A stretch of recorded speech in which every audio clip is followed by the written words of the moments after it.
So here they are. These are the 5 XRP spot ETFs that have entered the DTCC list. They are the Bitwise XRP ETF Beneficial Int. There's the Canary Capital one, CoinShares, Franklin Templeton, and 21 shares ETFs. So according to this article, this usually means that the trading settlements and arrangements are being completed. So they are actually far along when they enter this list. It indicates that the official approval could follow soon. Last week, Franklin Templeton updated its S1 filing with the US Securities and Exchange Commission, confirming plans to launch its XRP ETF before month end. Now, we're already on the 11th of the month. As you know, we're expecting the first one to happen in the next few days. So for sure, the ETFs are coming in November, and there's a frenzy that's starting to build up because of that. If you look at the XRP chart, you can see that we're making a bit of a recovery. We're doing much better than, say, Bitcoin, Ethereum, or even Solana, nearly entering double digits in recovery yesterday, but obviously that recovery cooling off slightly towards the end of the day and the beginning of today.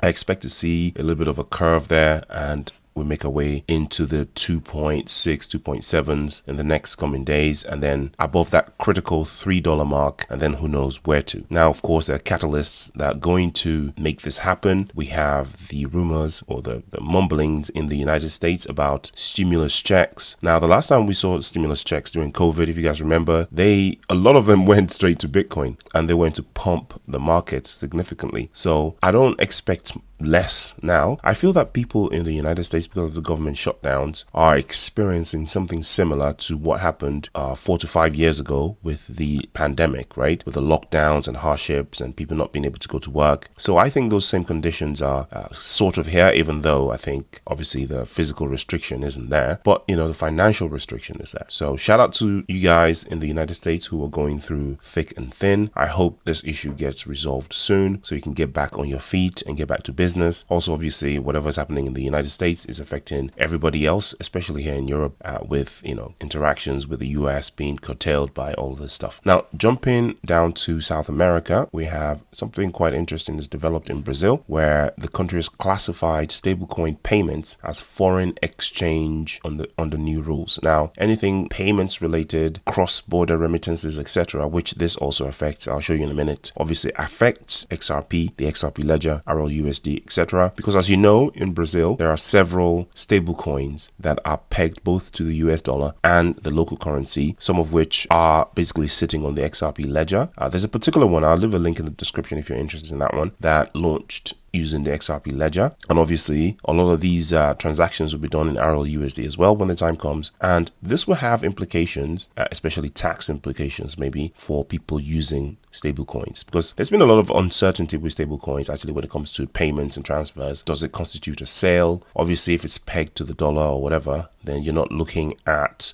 profit or gains, what have you. But if you think about it, that's if the dollar is your local currency. So in the United States, if you're using Tether or RLUSD, because they're pegged to the US dollar, you don't have to worry about gains, profit, loss, all of that sort of stuff. But if you think about a country like Brazil or South Africa or wherever else, where their currency could be volatile against the dollar, since they're not pegged, there could be profit and loss involved in transferring money back and forth in stable coins. As such, this is tantamount to a foreign exchange trade, which makes absolute sense. So Banco Central do Brasil's new framework brings crypto companies under banking style oversight, extending AML and FX rules to stablecoins. So basically brings it on a traditional monitoring. Brazil's central bank completed rules that bring crypto companies under banking style oversight, classifying stablecoin transactions and self-custody wallets as well, transfers as foreign exchange operations. So even the decentralized wallet-to-wallet transfers fall under this jurisdiction as well, which is actually quite important. Under Resolution 519, 520, yada, yada, yada, the bank established operational standards and authorization procedures, which are called SPSAVs, right? The framework extends existing rules to customer protection, transparency, and anti-money laundering to crypto brokers, custodians, and intermediaries. Now, that AML part was probably the most important that triggered this move. I don't think they cared that much about customer protection and transparency, if I'm being honest. I think most countries and most banks care more about anti-money laundering than anything else. So under the resolution,